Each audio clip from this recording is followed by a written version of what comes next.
He nodded, his resolve unwavering. "I promise." Shortly after that conversation, Mrs. Whitmore passed away peacefully, leaving behind a legacy that would live on in the foundation they had built together.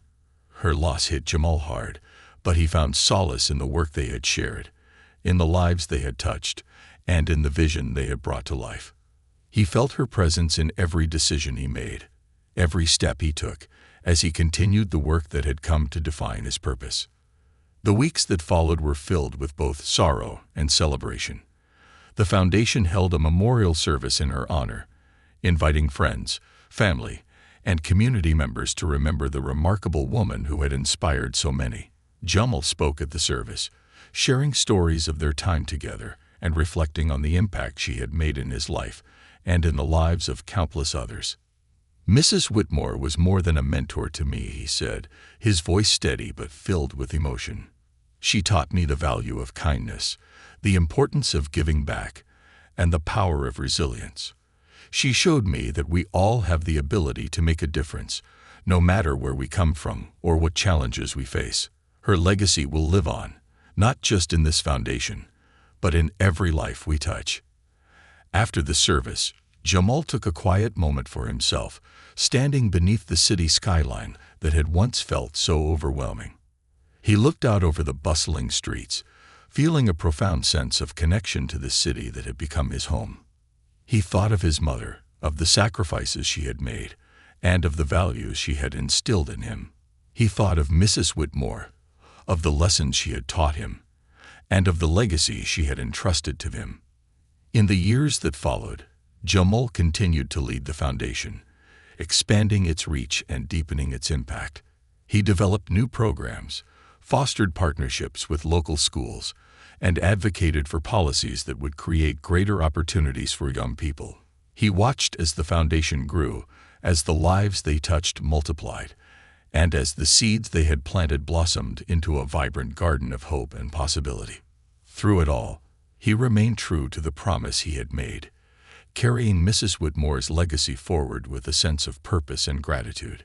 He knew that the work would never be finished, that there would always be more to do, more people to help, and more lives to change. But he also knew that he was exactly where he was meant to be, guided by the values he had learned and the lessons he had lived. And as he looked to the future, Jamal felt a profound sense of hope, knowing that the foundation was not just a testament to Mrs. Whitmore's legacy, but a reflection of his own journey, his own resilience, and his own commitment to creating a brighter world for those who would come after him. He had found his calling, and in doing so, he had found himself, ready to face whatever challenges lay ahead with the strength, wisdom, and love that had shaped him. The call to serve. The bustling streets of Atlanta were alive with energy on a bright Sunday morning. Young Andrew Coleman, fresh out of high school, walked alongside his father, Marcus, down the familiar streets he had grown up on.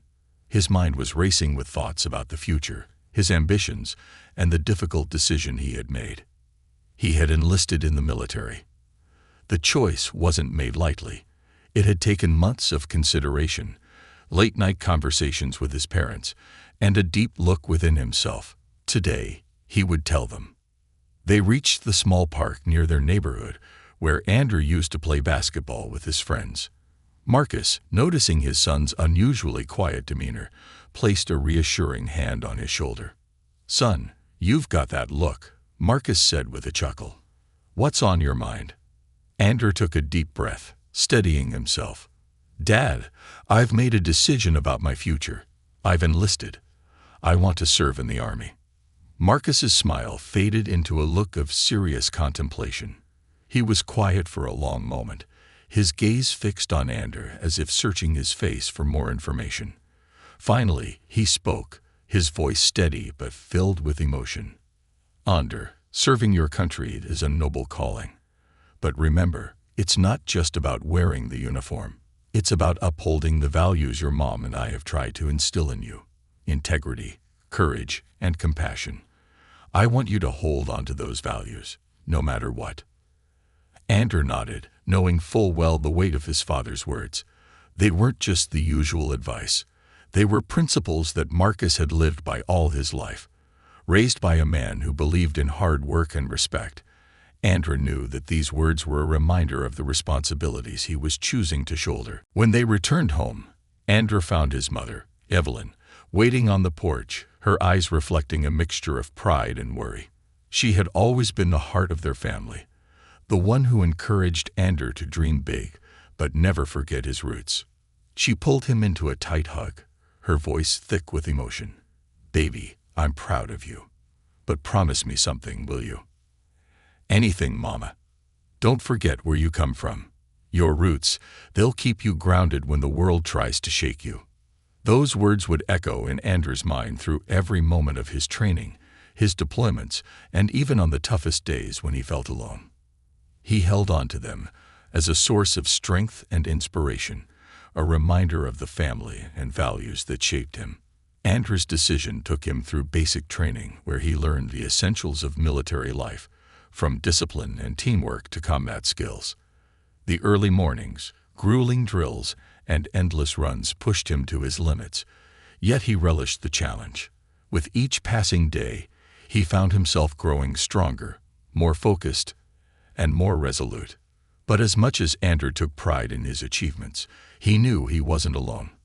Throughout his training, he found camaraderie in his fellow recruits, each with their own stories, dreams, and reasons for enlisting.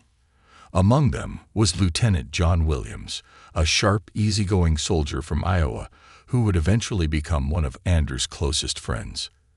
They first met during a particularly challenging field exercise. The recruits were exhausted, covered in mud, and struggling to carry a heavy load of gear up a steep hill. Andrew, determined not to falter, pushed himself harder, refusing to let his strength wane. Just as he was about to reach the top, he stumbled, his legs nearly giving out beneath him. "Hey, Superman, need a hand?" came a voice behind him. Andrew turned to see a lanky soldier with a wide grin and outstretched hand. Despite his own weariness, John was ready to help, his eyes bright with encouragement. From that moment on, they were inseparable. John had a knack for making people laugh, even in the toughest of situations. His humor and laid-back attitude balanced Andrew's serious and focused demeanor, making them an unlikely but perfect team. They worked together seamlessly, supporting each other through every challenge and pushing each other to excel. Their friendship only grew stronger during their first tour in Afghanistan. John, with his small-town sensibilities, and Andrew, with his big-city resolve, found common ground in their shared dedication to duty and their mutual respect for each other. They both knew that in the heat of battle, they could rely on one another without hesitation. During one of their missions, Andrew and John were tasked with leading a small team to scout an area known for hostile activity. The terrain was harsh, with rugged mountains and limited visibility, making every step a calculated risk. Despite the danger, they pressed on, their senses heightened and their focus unwavering. As they approached a narrow pass, the stillness was shattered by the sudden crack of gunfire. Instantly, Andrew and John dove for cover, scanning the surroundings for the source of the attack. Their squad was pinned down, caught in a crossfire between enemy positions, with no clear route to safety. Andrew's mind raced, quickly assessing the situation. They needed to move, but any attempt to do so would expose them to even more gunfire. That's when he spotted a narrow ravine to their left. If they could reach it, they'd have a chance to outflank the enemy. He turned to John, his voice steady despite the chaos. "We've got one shot. I'll cover you. Get the team to that ravine." John's face turned serious, his usual humor replaced with concern. "Are you insane? You won't make it alone." "That's an order, Lieutenant," Andrew replied, his eyes fierce with determination. Without waiting for a response, Andrew sprang from cover, firing his weapon in a steady stream to draw the enemy's attention. Bullets whizzed past him, the air filled with the deafening sounds of gunfire. But he kept moving, zigzagging, and staying low. Behind him, John led the team towards the ravine, each pair moving in quick succession, covering each other as they went. Andrew could feel his heartbeat pounding in his ears, the adrenaline surging through him as he continued to fire, his ammunition running low. Finally, he heard John's voice echo across the battlefield. "We're clear, Sarge. Fall back." Andrew turned and sprinted towards the ravine, his shoulder suddenly searing with pain as a bullet grazed him. He stumbled, nearly losing his footing, but managed to dive into the ravine just as another volley of bullets zipped past him. He rolled to a stop at John's feet, breathing heavily, his shoulder throbbing. "You crazy son of a gun," John muttered, assessing Andrew's injury. "What were you thinking?" Andrew managed a weak smile, his face pale with pain but filled with resolve. "I was thinking of you guys. I couldn't let anything happen to my team." Despite the gravity of the situation, a ripple of laughter spread through the squad. They had made it, and they owed their lives to Andrew's bravery. As they regrouped, Andrew pushed aside the pain, knowing they weren't out of danger yet. With a renewed sense of purpose, he led his team through a series of tactical maneuvers that allowed them to secure the area and neutralize the remaining threats. By the time they returned to base, they had valuable intelligence and a renewed sense of camaraderie. When Andrew's injury finally caught up with him, he found himself in the base hospital, recovering from surgery. Word of his actions spread quickly, and soldiers from other units stopped by to offer their thanks and respect. But as Andrew lay there, he couldn't help but reflect on the values his parents had taught him. In that moment, he realized that he wasn't just a soldier. He was a leader, shaped by the love and strength of his family, and guided by a sense of duty that went beyond himself. And no matter what challenges lay ahead, he knew he would face them with courage, integrity, and an unshakable resolve. The road to recognition. Andrew's recovery time was longer than expected. The bullet wound to his shoulder had been deeper than initially thought, and although the doctors were confident he'd regain full use of his arm, they warned him to take it easy. But Andrew Coleman had never been one to rest when there was work to be done. The hospital stay chafed at him, as he felt the quiet waiting gnaw at his sense of purpose. Days bled into weeks, and Andrew grew restless. Despite his discomfort, his spirits were lifted by a constant stream of visitors. Members of his squad, along with soldiers from other units, stopped by his room to offer their thanks and admiration. He'd hear stories of how his actions had spread across the base like wildfire, whispers of his bravery, his sacrifice, and his dedication to his team. These encounters, while humbling, always made Andrew feel uneasy. He had never been one for the spotlight, preferring to blend into the fabric of the military, where every man and woman was a part of a larger purpose. John Williams visited daily, bringing news from the outside world and lifting Andrew's spirits with his familiar humor. "So, Superman," John began one day, leaning casually against the wall beside Andrew's bed. "Guess what's all the buzz around base?" Andrew raised an eyebrow, amused. "I can only imagine." "Let me guess. Did Jenkins finally get caught sneaking into the mess hall for late-night snacks?" John laughed, shaking his head. "Nah, something a little bigger.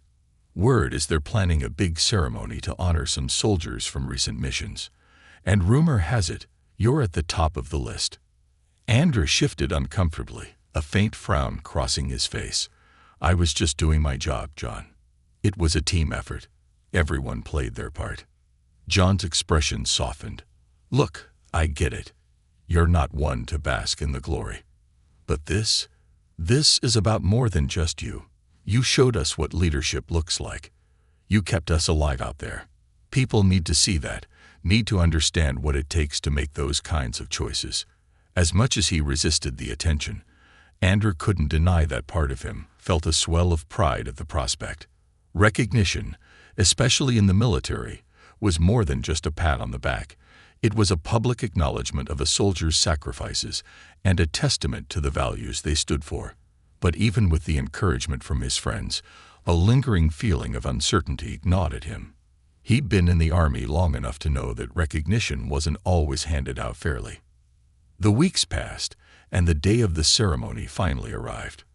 Andrew, dressed in his formal uniform, felt a mix of anticipation and unease. The event was held in a large hall, adorned with flags and the solemn symbols of military honor. Soldiers from various units filled the room, each dressed sharply and standing in ranks as they waited for the ceremony to begin. John stood beside him, nudging him lightly. "You ready for this, Superman?" Andrew smiled, adjusting the collar of his uniform. "As ready as I'll ever be, just hoping I don't trip on the stage." The ceremony began with a series of speeches from high-ranking officers, praising the courage and sacrifice of the soldiers being honored. They spoke about the importance of duty, the bond between comrades, and the ideals that every soldier aspired to embody. As Andrew listened, he felt a sense of solidarity, a reminder of why he had chosen this path in the first place. Finally, the moment arrived. The commanding officer, a tall, stern man with a presence that commanded respect, called Andrew's name. Andrew took a deep breath and stepped forward, his heart pounding as he made his way to the stage. The officer began to speak, recounting the details of Andrew's actions during the mission, highlighting his bravery and selflessness. Andrew stood at attention, his eyes fixed ahead, listening as his own deeds were described in a way that made them sound almost larger than life. But then something unexpected happened. As the officer prepared to announce the awarding of a medal, he hesitated. His eyes flickered with a brief, almost imperceptible moment of doubt before he continued, his voice steady, but with a hint of something unspoken. "Sergeant Coleman," he began, "your actions during the recent mission exemplify the finest qualities of a soldier and a leader. However, after careful consideration, the panel has decided not to award you with the commendation at this time." A murmur rippled through the crowd. Confusion and surprise etched on the faces of those in attendance. Andrew's heart sank, his mind racing with a mixture of shock and disbelief. He had never expected accolades, but the public denial of recognition felt like a blow to everything he stood for. John, standing in the audience, looked visibly stunned, his expression a mixture of anger and disbelief. He took a step forward, as if to speak up, but Andrew caught his eye, giving a subtle shake of his head. This wasn't the place to make a scene, and he didn't want his friend to get into trouble on his behalf. The rest of the ceremony passed in a blur, the speeches and honors feeling hollow in the wake of the unexpected turn of events. As Andrew returned to his seat, he couldn't help but feel the weight of disappointment settle heavily on his shoulders. After the ceremony, a few soldiers approached him, offering words of support and quiet disbelief. John was by his side immediately, his face flushed with anger. "This is unbelievable, Andrew. You should have been up there with a medal pinned to your chest. How could they just overlook what you did?" Andrew forced a small smile, placing a hand on John's shoulder. "It's okay, John. We don't do this for medals. We do it for each other." But even as he said the words, he couldn't shake the feeling of something deeper at play. Over the following days, Andrew began to hear whispers, quiet conversations that stopped abruptly whenever he entered a room. Rumors circulated about why he had been denied the recognition that everyone felt he deserved. Some speculated it was due to bureaucratic oversight, while others hinted at something more insidious. One afternoon, while Andrew was out on the training grounds, he overheard a group of soldiers talking in hushed tones. "Did you hear about Coleman? They say he got passed over because of his background. That's ridiculous. He's one of the best soldiers we've got." "Yeah, well, you know how it is. Sometimes they don't see past the color of your skin." The words struck Andrew like a physical blow. He'd always believed that, in the army, everyone was equal, bound by the same mission and values. He had never felt as though his race had held him back before, but now, a seed of doubt had been planted. In the days that followed, Andrew found himself grappling with a mixture of anger, disappointment, and confusion. He thought back to the lessons his parents had taught him, the pride he had always felt in his identity, and the conviction that hard work and integrity would always be rewarded. But now, that conviction was being tested in a way he had never anticipated. Determined not to let the situation break his spirit, Andrew threw himself back into his duties with renewed focus.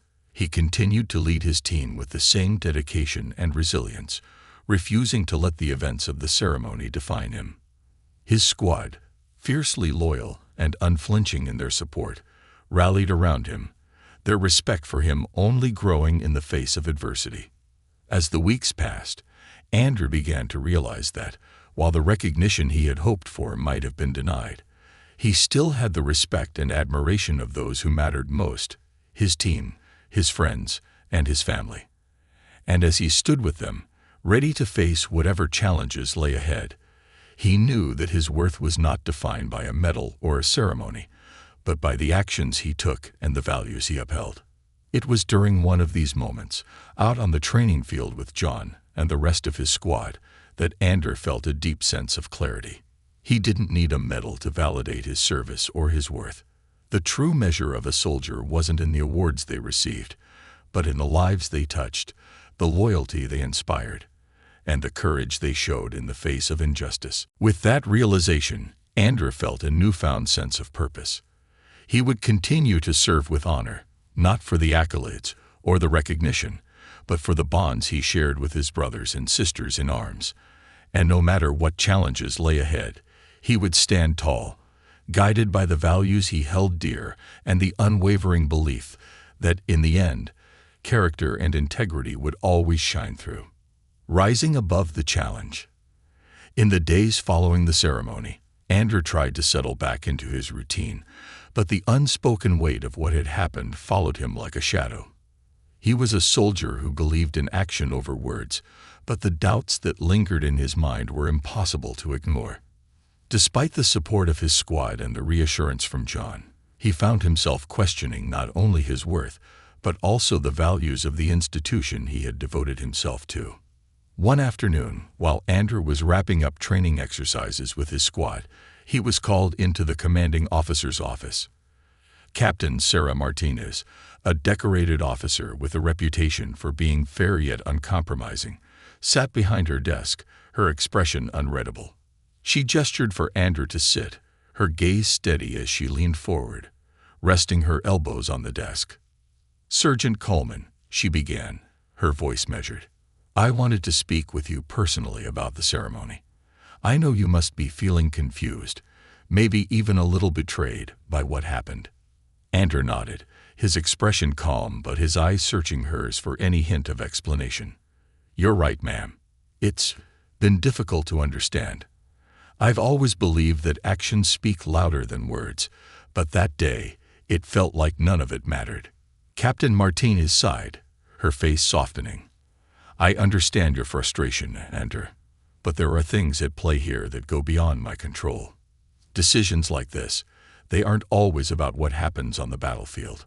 Sometimes, they're about politics and optics, things I wish weren't a factor but are." Andrew frowned, leaning forward slightly. "Politics? Ma'am, with all due respect, I thought we were here to serve, not to play political games." "You're absolutely right," she replied, a hint of regret in her tone. "But the reality is that people bring their biases with them, even here. It shouldn't be that way, but we're all human, and sometimes those biases cloud what should be clear judgment." Andrew's heart sank. The words confirmed what he had feared. He had always been aware of the quiet biases that permeated society, but he had hoped, perhaps naively, that the military would be different, that it would be a place where merit and character held more weight than race or background. This revelation made him question not only the system, but also the future he envisioned within it. "What can I do, ma'am?" Andrew asked finally, his voice tinged with frustration, but also resolve. "I've always tried to lead by example, to do what's right for my squad and for this country. But how am I supposed to keep that up when I'm being held back by things beyond my control?" Captain Martinez regarded him with a look of quiet admiration.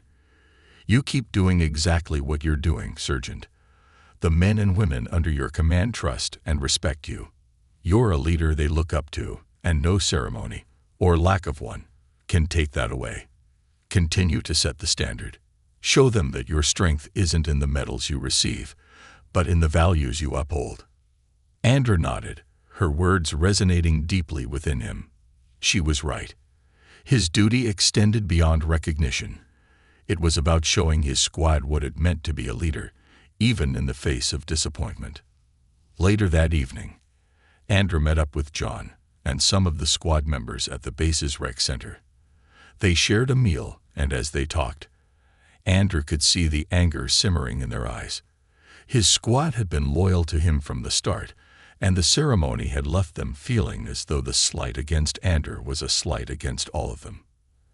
As they finished their meal, one of his squad members, Private Davis, cleared his throat. "Sergeant, we've been talking, and we want to do something. We know the brass might not see it, but we want you to know that you're our hero. So we're planning a little recognition of our own." Andrew held up a hand, shaking his head. "Davis, that's not necessary. I appreciate it, but—" "No, sir," Davis interrupted, his voice firm. "We all owe you our lives. We wouldn't be here if it weren't for you. You risked everything for us, and we want you to know how much that means. It's not about medals or ceremonies. It's about respect." The other members nodded in agreement, and Andrew felt a surge of emotion rise in his chest. Their words meant more to him than any official ceremony ever could. He looked around at the faces of his squad, seeing in them the camaraderie and loyalty that had sustained him through so many challenges. They didn't need an award to tell them what he had done for them. They knew it, and that was enough. As the days turned into weeks, Andrew began to focus on what he did best, leading his squad and training them to the best of his ability. He immersed himself in their growth, pushing them to exceed their own expectations and reinforcing the bonds between them. In doing so, he found a renewed sense of purpose. One afternoon, during a training exercise, Andrew noticed that Private Davis seemed distracted, his usual focus missing. After the drill, Andrew pulled him aside. "Everything all right, Davis? You've been off today." Davis looked down, clearly hesitant. "I'm sorry, Sergeant. It's my younger brother. He's been getting into trouble back home, and I'm worried about him. I'm out here, trying to do something positive with my life, but I feel like I'm letting him down." Andrew nodded, his heart going out to the young soldier. "I get it, Davis. Family is everything. But you're doing something important here, setting an example. Sometimes, we can't always be there for our loved ones the way we want, but we can show them that it's possible to rise above circumstances, to make something of ourselves." Davis looked up, gratitude in his eyes. "Thanks, Sergeant. I needed to hear that." Their conversation stirred memories within Andrew, memories of his own family and the lessons his parents had taught him. He thought of his father's words, the ones that had carried him through the hardest moments of his life. Marcus Coleman had always reminded him that his roots were his strength, that no matter how far he went or how hard life became, he could always draw upon the values that had been instilled in him. As he stood there, speaking with Davis, Andrew realized that he had a new purpose. He wasn't just a leader in the military. He was a mentor, a guide for young soldiers trying to find their way. He could be the one to inspire them, to show them that their worth was not defined by medals or commendations, but by their character and the choices they made. One evening, as Andrew was preparing to turn in for the night, he received a message requesting his presence at Captain Martinez's office. Puzzled, he made his way to her office, wondering what the late-night summons could be about. When he entered, Captain Martinez was not alone. She stood beside a tall man in a dress uniform, a general by his rank. Andrew immediately snapped to attention, his curiosity piqued. "At ease, Sergeant Coleman," the general said, his voice authoritative, but a new call to duty. Andrew stood before the general, his heart beating a little faster than usual. The general's presence was imposing, and the seriousness in his tone suggested something more significant than an ordinary discussion. "Sergeant Coleman," the general began, motioning for him to sit. Captain Martinez nodded in encouragement as Andrew took a seat. The general leaned forward, his gaze piercing yet thoughtful. I've been briefed on your recent actions during the mission. Your courage, your leadership, and your loyalty to your squad are exemplary. Men like you, you're the backbone of this army." Andrew nodded, feeling a renewed sense of pride, but he remained silent, curious to see where this was headed. The general continued, "I understand that recognition for your actions was overlooked during the ceremony. I want you to know that was not a reflection on your value to this institution, but rather a failure on the part of those who make these decisions. And it's not the first time I've seen this happen to soldiers of your caliber." Andrew met the general's gaze, surprised by his candor. This was the first time someone of such high rank had acknowledged the injustice so openly. "Thank you, sir. I appreciate you saying that," Andrew replied, his tone respectful but still reserved. The general looked at Captain Martins, then back at Andrew.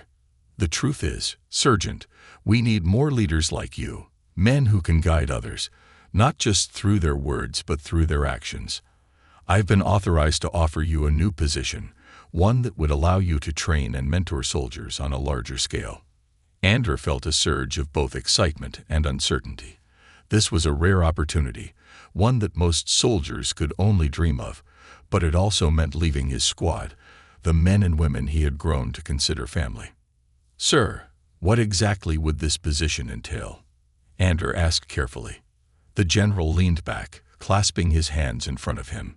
"It's a leadership training role. You'd be based at a training center, overseeing the development of incoming soldiers and non-commissioned officers. You'd be teaching not just battle tactics, but the principles of leadership, teamwork, and resilience. Men and women across all backgrounds will look to you for guidance, and your influence would extend well beyond the battlefield." Andrew's mind raced. He had always been passionate about his role in shaping his squad, instilling in them the values that his parents had taught him: integrity, courage, and a sense of duty. This role would allow him to impact a larger number of soldiers, to pass on those same lessons to others who would, in turn, carry them forward. "Sir, I'm honored," Andrew replied after a thoughtful pause. "But my squad, their family, they've stood by me, and I've stood by them. If I accept this role, I'd be leaving them behind." Captain Martinez, who had been silently observing, spoke up. "Andrew, I know how much your squad means to you, but think of what you could accomplish on a larger scale. You'd be giving back in a way that could shape the future of this army, leaving a legacy that goes beyond any single squad." The general nodded, his expression softening. "I understand the decision isn't easy, Sergeant. Take some time to think about it. But know this, we believe you have the potential to inspire a new generation of soldiers, to prepare them not only for combat, but for the challenges of leadership in a world that is constantly changing." Andrew spent the next few days grappling with the decision. He continued training with his squad, pushing them harder, not just to improve their skills, but also to instill the values he knew would carry them forward.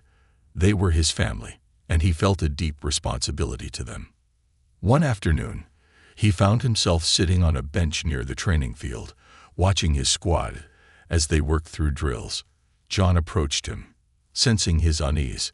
"Sarge, you've been quiet lately," John remarked, sitting down beside him. "Something's weighing on you." Andrew sighed, glancing at his friend. "John, I was offered a new position, a training and mentorship role. I'd be working with new recruits, helping to shape future leaders." John's eyes widened, a grin spreading across his face. "That's incredible. Sarge, that's exactly what you were meant to do." "Yeah, but it would mean leaving you all behind," Andrew replied, his tone heavy.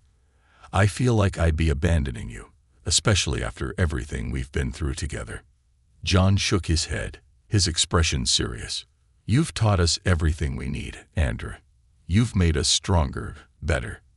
If you take this position, you won't be leaving us behind. You'll be opening doors for others to experience what we've had with you, and who knows, maybe one of us will get the chance to follow in your footsteps one day." Andrew smiled, John's words giving him a sense of peace. He had always seen his role as a responsibility to his squad, But perhaps it was time to expand that vision, to see his responsibility on a broader scale. 2 weeks later, Andrew stood in front of his squad, ready to deliver the news. He took a deep breath, feeling a mix of pride and sadness. "Everyone, I have an announcement to make," he began. "I've accepted a position to work with incoming recruits to help train future leaders of this army. It's an opportunity I couldn't pass up, but it also means I'll be stepping down as your squad leader." A murmur of surprise rippled through the group, but Andrew could see the respect in their eyes, the understanding of his decision. Davis, who had been quiet, stepped forward. "Sarge, I just want you to know, we're proud of you. You've been more than just a leader. You've been an example to all of us. Thank you." The squad gathered around, shaking his hand, patting his shoulder, and expressing their gratitude. It was a bittersweet moment, but it reminded Andrew that he wasn't truly leaving them. The bonds they had forged would endure, and the lessons they had shared would continue to shape them, no matter where they went. In the months that followed, Andrew embraced his new role, pouring himself into his work with the recruits. He focused not just on the physical aspects of training, but on building a foundation of character, resilience, and mutual respect. He taught them the importance of leading with integrity, of valuing each other's differences, and of rising above challenges. Andrew's influence spread quickly. The recruits looked up to him, inspired by his story and by the values he lived by. He was known not only as a tough but fair leader, but also as someone who truly cared about his soldiers' growth, both as individuals and as members of a team. One day, during a break in training, a young recruit approached him. She was nervous, clutching a letter in her hand. "Sergeant Coleman, I just wanted to thank you. I didn't have a lot of direction when I enlisted. I thought this was just going to be another job, but you've shown me it's so much more. You've helped me realize what kind of person I want to be." Andrew smiled, moved by her words. He had once been in her shoes, uncertain but determined to find his path. Now he was helping others find theirs, guiding them as they began their own journeys. As the days passed, Andrew realized that this role had given him a new sense of fulfillment. He missed his squad, but he knew that they were out there, carrying forward the lessons they had shared. And as he watched the next generation of soldiers grow and develop, he felt a deep sense of purpose. He was no longer just one soldier among many. He was a beacon, a guide, and a mentor, ensuring that the values he cherished would continue to shape the future. Andrew had found his place, and he knew that his legacy would live on, not through medals or accolades, but through the lives he touched, the soldiers he inspired, and the ideals he passed on. And for him, that was enough. The unseen burdens. As the weeks turned into months, Andrew's influence at the training center grew. He found a rhythm in his new role, teaching the recruits not only about military tactics, but also about the essence of leadership and teamwork. The recruits admired him, and Andrew took great care to foster an environment where they felt valued and heard. He learned their names, their stories, and the dreams that motivated them to serve. One evening, as the sun dipped below the horizon, painting the sky in shades of orange and purple, Andrew sat in his office, reviewing lesson plans for the next day. The room was quiet, a stark contrast to the energy of the training grounds. He leaned back in his chair, allowing himself a moment of reflection. The transition from squad leader to mentor had been significant, but the responsibility weighed heavily on his shoulders. He often wondered if he was doing enough. Just then, there was a gentle knock on the door. It was Sergeant Ramirez, one of the other instructors at the center. "Hey, Andrew, mind if I come in?" she asked, stepping inside. Ramirez was a no-nonsense leader with a reputation for pushing recruits to their limits while also being a source of support. "Not at all. Come in," Andrew replied, gesturing to a chair. "What's on your mind?" She sat down, folding her hands on the desk. "I wanted to talk about the recruits in your group. I've noticed they respond to you differently than they do to some of the other instructors. You've got away with them, and it's impressive. But I'm also concerned." Andrew raised an eyebrow. intrigued. Concerned. About what? Ramirez leaned forward, her voice dropping slightly. I know you're doing your best to inspire them and instill values, but I can see the pressure it's putting on you. You're trying to be everything to everyone, and it's a heavy burden. Have you considered how to manage it? Andrew sighed, running a hand through his hair. I appreciate that, but this role is new for me. I want to ensure that every recruit leaves here not just as a soldier but as a leader. It's important to me. Of course, it is, Ramirez said. But don't forget that you're human too. You can't carry everyone's burdens on your shoulders. It's okay to show vulnerability. It might even make you more relatable to them. Andrew thought about her words. It was true.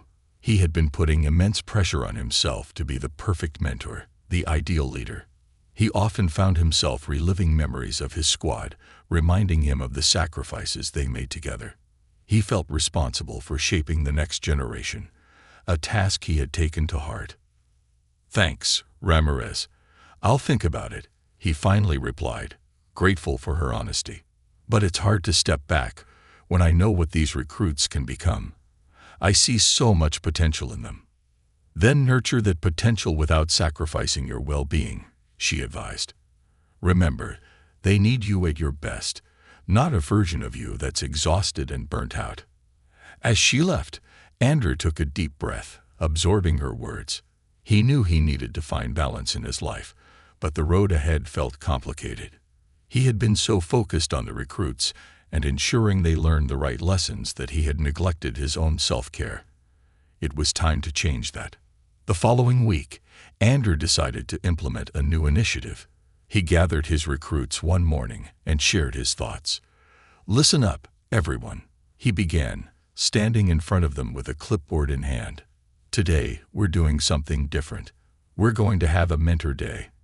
It's a chance for you all to express what you're learning, what you're struggling with, and how we can support each other. The recruits exchanged curious glances. Andrew noticed a mix of excitement and apprehension on their faces. It was a departure from their usual training drills, but he felt it was essential to foster an open dialogue. I want you to pair up and talk about your experiences so far. What has inspired you? What challenges have you faced? And don't hesitate to share your fears. This is a safe space. He paused, allowing them to process his words. I'll be walking around, and I want to hear from each of you. As he moved through the groups, listening to their conversations, he began to realize how much he had underestimated their capacity for vulnerability. They spoke openly about homesickness, fear of failure, and the pressure to succeed. Each story reminded him of his own journey, and he felt a bond growing stronger with each recruit. Toward the end of the day, Andrew gathered everyone back together. I want to thank you all for being so honest today. It takes courage to share your fears, and that courage is what will make you great leaders one day. Remember, you don't have to do this alone. We're a team, and that means supporting each other through the ups and downs. One recruit, a young woman named Hannah, raised her hand timidly. Sergeant Coleman, can I say something? Absolutely, Andrew encouraged her. I just wanted to thank you. You always seem so strong and confident, and it's easy to think that you don't have fears or doubts. But hearing you talk today made me realize that it's okay to feel vulnerable. It's actually kind of reassuring. Andrew felt a warmth spread in his chest. Thank you, Hannah. I appreciate that. And just like you, I have my fears. I worry about not being good enough for you all. But I also know that showing vulnerability can be a strength. As the months continued to roll by, Andrew felt the culture of his training center shift. More and more recruits began to open up, forming connections not only with him but also among themselves. The newfound camaraderie brought about a sense of unity, and Andrew took pride in fostering an environment where they could thrive. However, as this positive atmosphere flourished, a shadow loomed. Rumors about Andrew's past, specifically regarding his background, began circulating among higher ranks. The whispers he had overheard weeks ago came rushing back, echoing in the back of his mind. He had hoped they would fade, but the reality was different. One afternoon, he received an unexpected visit from Colonel Green, a senior officer known for his traditional views. As he entered Anders' office, Anders sensed the tension. The colonel sat down, folding his hands on the table. "Sergeant Coleman, I've been hearing some concerning reports," he began, his tone stern. "Some of your methods have raised eyebrows among other instructors. They believe you're getting too personal with the recruits. This isn't a therapy session. This is military training. We need to prepare them for combat, not coddle them." Anders' heart sank. "Sir, my intention is to create a supportive environment. I believe that leaders are made through understanding and trust, not just drills and tactics." Colonel Green leaned back in his chair, his eyes narrowed. "And there lies the problem. We don't have time for emotional discussions when there are missions to prepare for. We need soldiers who can follow orders without question, not discuss their feelings. I hope you understand where I'm coming from." Anders' pulse quickened. "I understand, sir. But I also believe that if we want soldiers to truly stand together in battle, they need to know that they can trust one another. That starts with us as leaders being honest and open." The colonel sighed, clearly frustrated. "I'm not here to debate philosophy, Sergeant. I'm warning you to stick to the basics.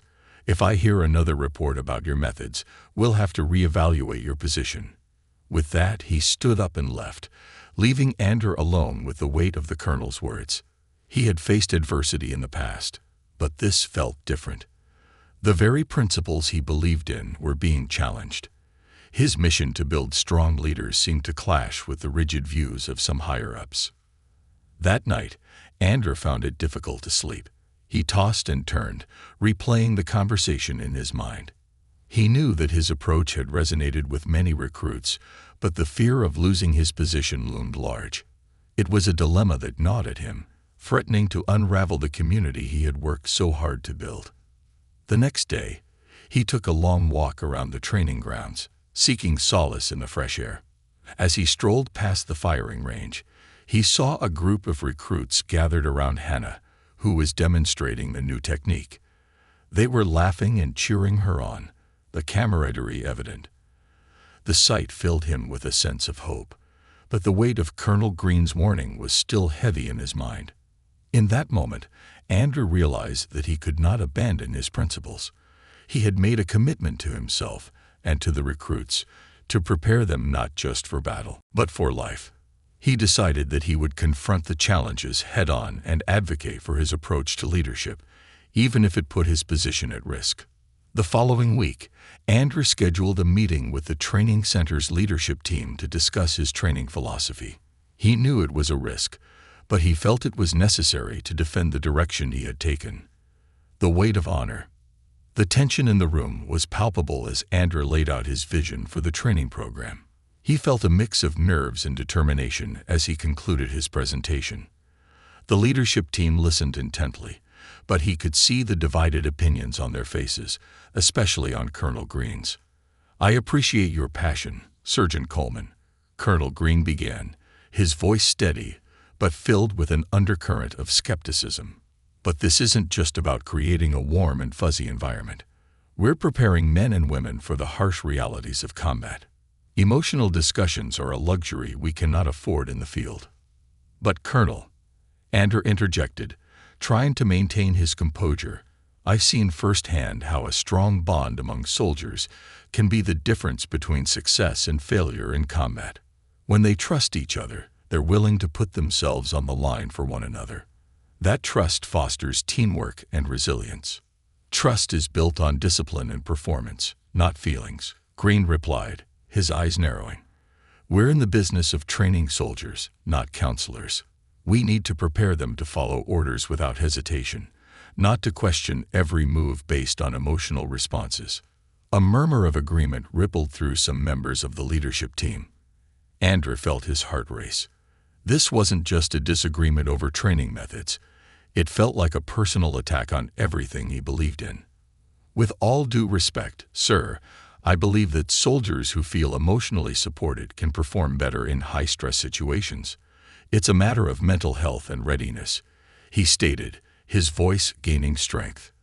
The room fell silent, and Andrew seized the opportunity. Consider this.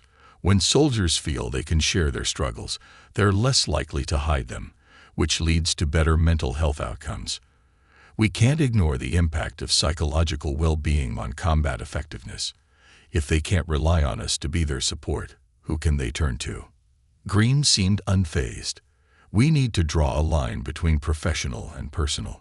You may have noble intentions, but it's your duty to adapt to the military standards. The chain of command is non-negotiable. I understand that, Andrew replied, maintaining eye contact, determined to make his case. But the military also evolves. We need to adapt to the changing landscape of warfare and the soldiers who fight it.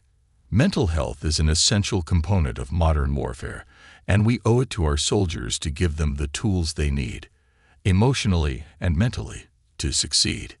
The atmosphere in the room shifted slightly, as a few members exchanged glances. Andrew noticed some heads nodding, indicating that he wasn't entirely alone in this fight. Still, the colonel's expression remained resolute. Sergeant Coleman, I'll entertain your proposal for a pilot program, but I want you to understand that if it fails, you will be held accountable. Is that clear? Colonel Green's voice was cold, and Andrew felt a chill run down his spine. He had fought hard to advocate for this initiative, but the stakes had never been higher. Understood, sir, Andrew replied, his voice steady. I appreciate the opportunity to prove its worth. Over the next few weeks, Andrew meticulously planned the pilot program, gathering data and insights from various sources. He wanted to demonstrate that fostering a supportive environment could enhance not just morale, but also operational effectiveness. He reached out to mental health professionals and brought in resources to help him create a comprehensive framework that addressed both emotional and practical aspects of soldiering. When the pilot program finally launched, Andrew felt a sense of excitement mixed with anxiety. He had carefully selected a diverse group of recruits to participate, ensuring representation from various backgrounds and experiences. The recruits, initially skeptical, began to open up during the sessions, sharing stories and insights that surprised even Andrew. One evening, during a particularly powerful session, Andrew facilitated a discussion on the meaning of courage. He posed the question, what does it mean to be brave?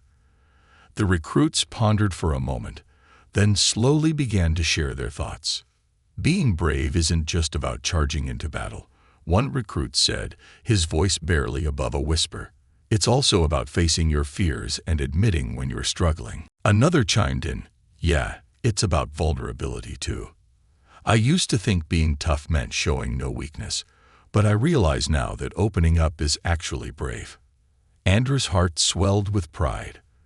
This was exactly what he had hoped for, a space where the recruits could express their feelings without judgment. The conversation flowed naturally, creating a tapestry of shared experiences and mutual understanding. After the session, as recruits began to leave, Hannah approached Andrew, her eyes shining with enthusiasm. Sergeant Coleman, I can't believe how powerful that was. I've never felt so connected to my fellow recruits. Thank you for creating this space. Andrew smiled, feeling a renewed sense of purpose. You're welcome, Hannah. But it's all of you who are making this work. Your willingness to be open is what makes this program special. As the weeks passed, Andrew began to see tangible results.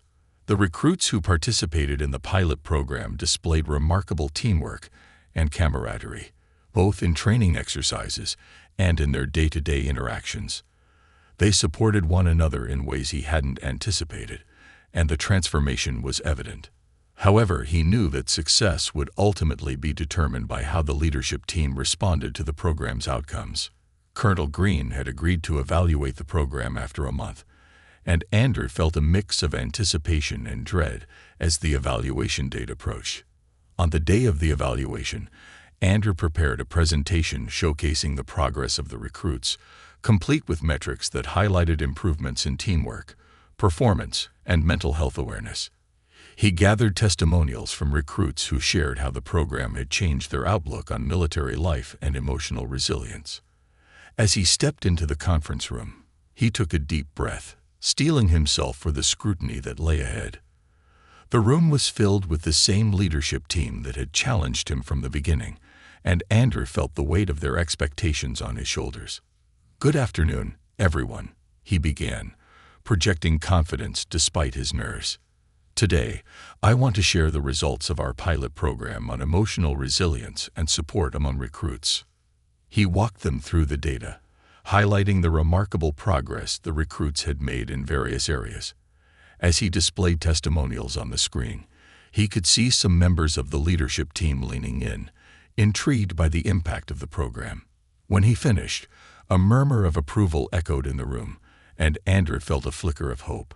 "I believe that fostering an environment where recruits can express their vulnerabilities not only enhances their training, but also prepares them to become leaders who support their peers on the battlefield." Colonel Green, however, remained impassive. "Your results are impressive, Sergeant, but I still have reservations.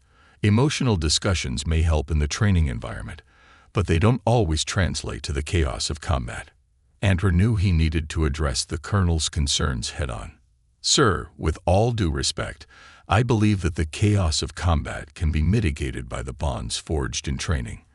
When soldiers know they can trust each other and communicate openly, they're more likely to perform well under pressure. They're less likely to panic when faced with life-threatening situations." The colonel rubbed his chin thoughtfully, clearly weighing his options. Andrew could see some of the other officers nodding, considering his perspective. "All right, I'm willing to give you more time to prove the efficacy of this approach," Green said finally, albeit begrudgingly. "But know this, if we see any signs of weakness or failure in your recruits, I will hold you responsible." "Understood, sir. Thank you for this opportunity," Andrew replied, feeling a rush of relief wash over him. This was a crucial turning point for him, and he was determined to make the most of it. As the months rolled on, the pilot program transitioned into a permanent fixture at the training center. Andrew's approach gained traction, and he continued to develop new initiatives focused on emotional intelligence and resilience. He organized workshops, invited guest speakers, and even facilitated team-building retreats, all designed to enhance the recruits' mental fortitude. However, as Andrew poured his heart into this work, he faced another unexpected challenge. The military's ongoing conflicts meant that many recruits were being deployed sooner than anticipated, leading to an influx of anxiety and stress among them. Andrew recognized the toll it took on morale and realized that he needed to adjust his approach once more. One afternoon, as the sun dipped low in the sky, Andrew held a special session for the recruits about to be deployed. He gathered them in a large tent, ensuring a comfortable atmosphere. As they settled down, he addressed the group, sensing their nervous energy. "I know many of you are feeling anxious about your upcoming deployments," he began, his voice steady. "It's natural to feel fear and uncertainty, but I want you to remember that you're not alone. You've built a strong bond with one another, and it's essential to lean on each other during this time." He paused, allowing his words to sink in. "Each of you has shown remarkable growth, and I'm proud of you. You have the skills, the training, and the support to face whatever comes your way. But it's also okay to admit when you're struggling. If you feel overwhelmed, don't hesitate to reach out, whether to a fellow soldier or a mental health professional." One recruit, a young man named Kevin, raised his hand. "Sergeant Coleman, what if we find ourselves in a situation where we're scared and don't know what to do? How do we handle that?" "Great question, Kevin," Andrew replied, thinking carefully. "In those moments, remember your training and trust your instincts, but also remember that." As the meeting commenced, Andrew presented data on the success of his recruits, showcasing their performance and improvement over the months. He highlighted the strong bonds that had formed and how the recruits supported one another. If we want our soldiers to perform at their best, they need to feel safe and respected. They need to know that they can be vulnerable without judgment. Some officers nodded in agreement, while others remained skeptical. Colonel Green was there,